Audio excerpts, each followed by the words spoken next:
एवढा गोडचिट चहा करतात काय ग? वरी साखर ठेवलं म्हणजे काय पोत भरून उमडतात काय? काय मै सासू सनकामध्ये आहे की नाही साखरपत्ती कुलूप लावून ठेवायची. आम्हाला अशी दरकार नव्हती की चहा करून पियायची. अच्छा ठीक आहे. मया सासू नाही की नाही मग लई सूट घेतला, लई सासरवास केला. मी तुला एवढंच म्हणलं तर नाक वाकडं करायलीस. बे साले काय ग तू आज कितीला उठलीस? 8ला उठलीस की?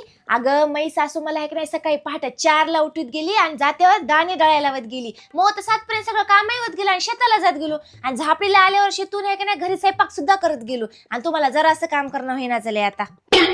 अगं मै सासू तर नुसती चिंगूट होती. एका चमच्यामध्ये घरच्याची सगळ्याची भाजी करायला लावत गेली. तेव्हा 1 किलो तेल आहे की नाही सगळ्याला महिनाभर जायचं. आता आहे की नाही महिन्याला 10 किलो तेल लागाले. पिता काय ग तेल?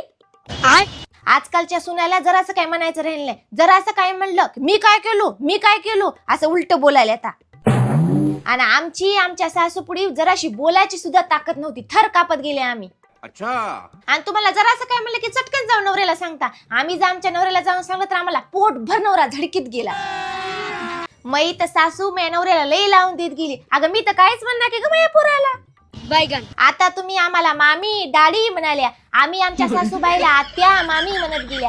अगं माझ्या सासूनी जर तुला आता मी सासरवास केला तर तू 1 मिनिट घर राहीनास तवाच पळून जातूस. मलाच माहित आहे या घरी मी कशी नांदलो ते.